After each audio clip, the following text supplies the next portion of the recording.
watching the Tish 21.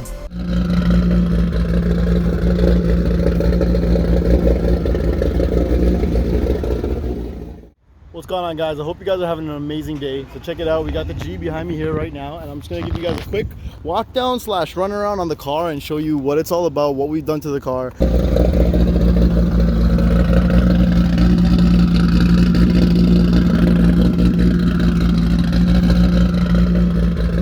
I haven't done a full walk around video in quite some time, so let's go ahead and give you guys a quick breakdown of what's going on with the car. So to keep you guys from getting bored through this video, because there's gonna be a lot of talking, as I'm talking, what I'm gonna be doing is I'm gonna be actually adding in a bunch of clips of this car ripping in between me talking, just so that you guys stay entertained for the time. So we'll start with the actual body, and then we'll move into the actual motor work and all that. So in the body, we have a charge speed rear bumper with strafe speed rear trunk, and we got the 0607 taillights, as well as a set of impulse side skirts, and I also have a Kurumazi front bumper with a 0607 headlights on it. And I personally love the look of the actual OEM headlights. I'm not a huge fan of like those, you know, Spec Ds and stuff. I prefer clean and OEM plus. As you can see, my build is completely, like, you can't tell it's anything what it is. Other than the fact that there's a tire on the back of the car, you wouldn't really know, right?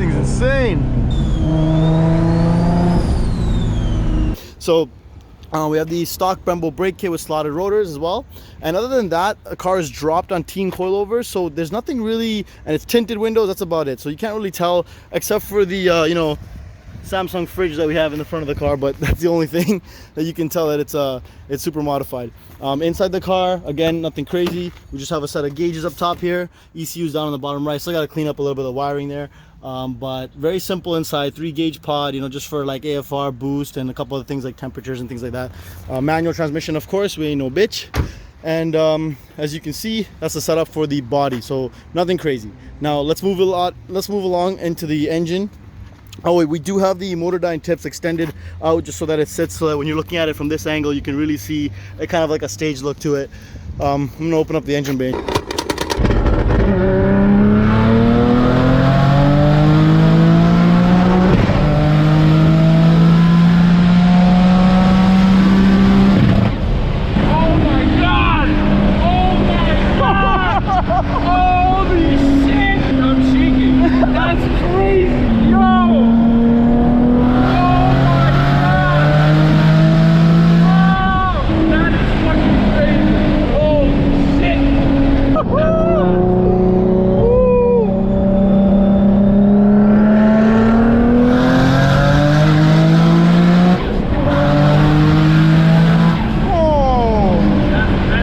So I checked the forecast and it said no rain, and as you can see, I definitely got fooled. Watch the car and everything. But all right, let's take a look at the engine bay. I'll give you guys a breakdown on what's in here as far as performance. Now, I will do another video with a full price breakdown, guys, but this is just gonna be an information breakdown as far as what is actually in the motor and what's done here, okay? So engine-wise, we have a built motor with a forged bottom end. It's got BC rods. It's got Weisco pistons with the upgraded S107 wrist pins in it. We have a Boundary Billet oil pump gear so that it can rev up to 8,000 RPM.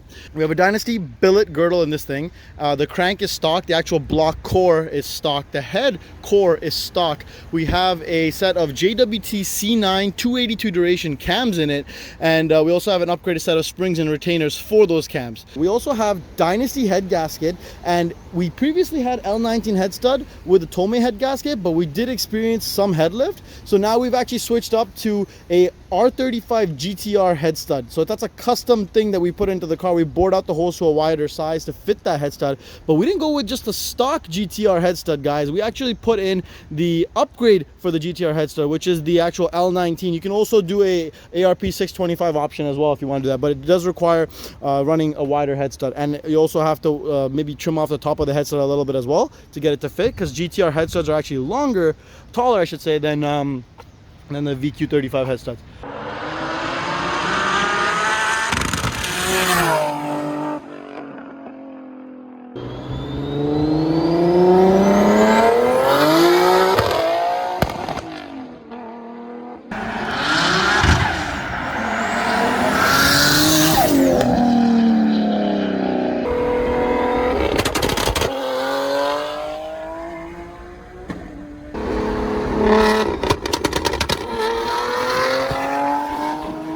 other than that, that's pretty much it for as the main stuff goes inside of the motor. The timing and all that stuff is stock. We have an upgraded plenum, and we have a custom 4-port catch can, so it's all the 4 valve ports on the head are covered, and we have a custom fuel system going to the trunk with a twin pump surge tank in the trunk. We have a upgraded CSF radiator over here. It's quite thick. It leaves little to no room in front of the engine, as you can see. 1300cc injectors and from ID, and let me just show you guys the fuel system right now real quick in the trunk. And we also have a meth kit installed as well, so I just keep thinking of all the parts, but that's the full surge tank system right there. So it's twin pump inside there, twin Walbro 450s and one in the stock tank with a meth kit right there. There's, oh shit, it has rained in my trunk from the car wash. God damn it. God damn, that's kind of weird. I don't know why there's water in here. I gotta figure that out. But as you can see, it's rinsed my dyno graph. But it did do 935 wheel right there, and that's the power band. God damn it. How the hell did this happen? Well, there you go, guys. I do not cut shit out, as you can see. But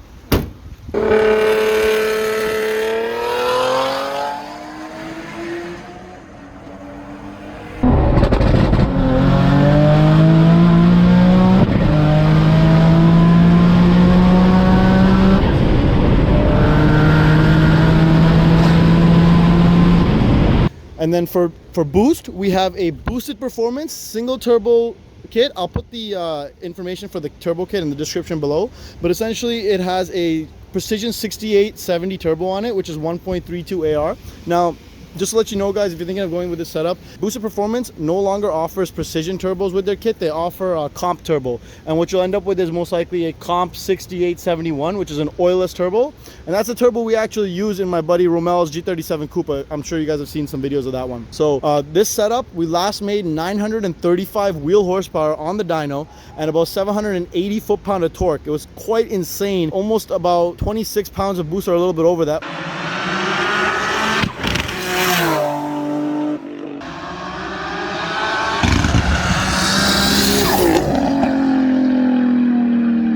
We also have a 4-inch custom exhaust made by Centerline, and that basically comes off of the turbo, which sits underneath the car because it's a mid-mount setup. And that 4-inch exhaust comes to about the halfway point. It splits off into dual 3s, which joins up with this last 2 segments of the Motordyne exhaust. If you guys are familiar with the Motordyne exhaust, it has the Helmholtz resonator.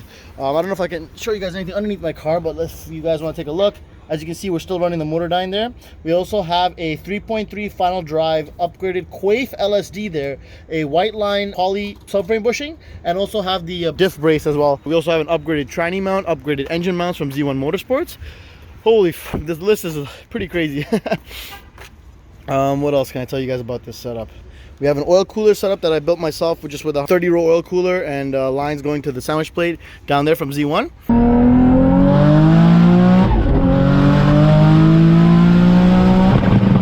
Bruh.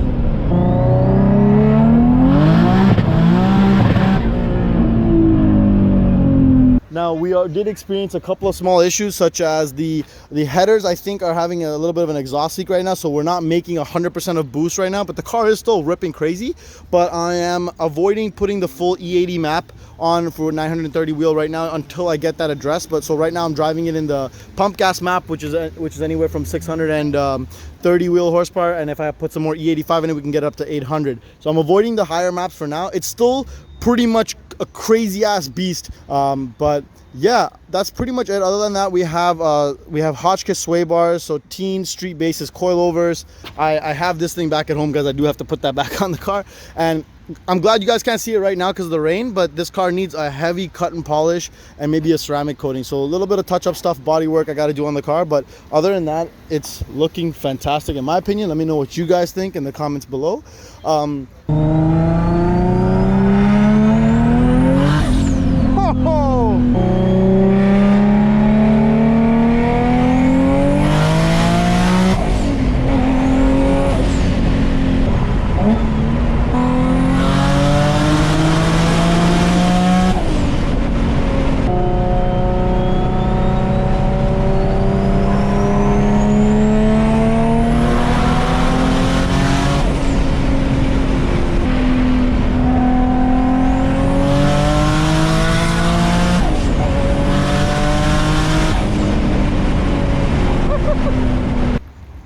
So if you guys want to know, I'll give you a rough estimate of what it costs to build this. If you guys were to do this yourself, I can tell you right now, the turbo kit is around $8,000 US, maybe a little bit more than that. And especially with the turbo upgrade, it might come up to even a little bit more. So closer to probably 9, I would say. If you want to know how much the motor is, all the internals costed me around 5,000 US, maybe a little bit more, plus labor. It ends up being close to about $10,000 US or Canadian, around there. So that's roughly, just to give you an idea, if you're going to do this brand new, so far we've already hit about $20,000, right? If you are going to do it with a stock body car, I'm assuming you're not going to touch the body because the performance mod is probably just going to be quite a bit on its own. You are going to need a couple things. Like, you don't necessarily need an LSD right away, you know, that's something you can get later on.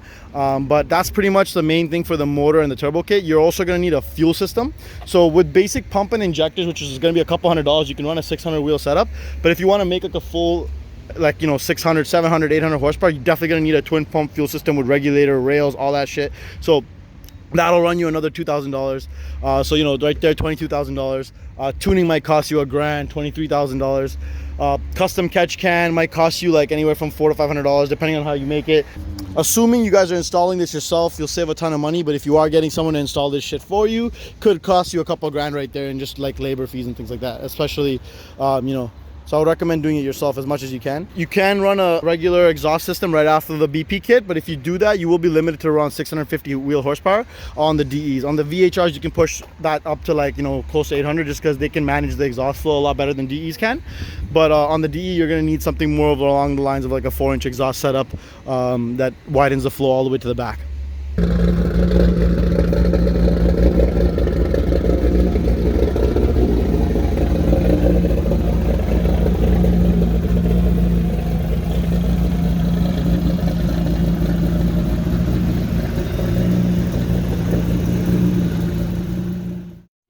Thank you guys so much for watching. Make sure to check out my other videos of the G and AMG. I also drop videos of all kinds of other epic builds that you do not want to miss. Don't forget to hit that subscribe button and hit that bell with the notification so you know exactly when I drop a video. See you next time.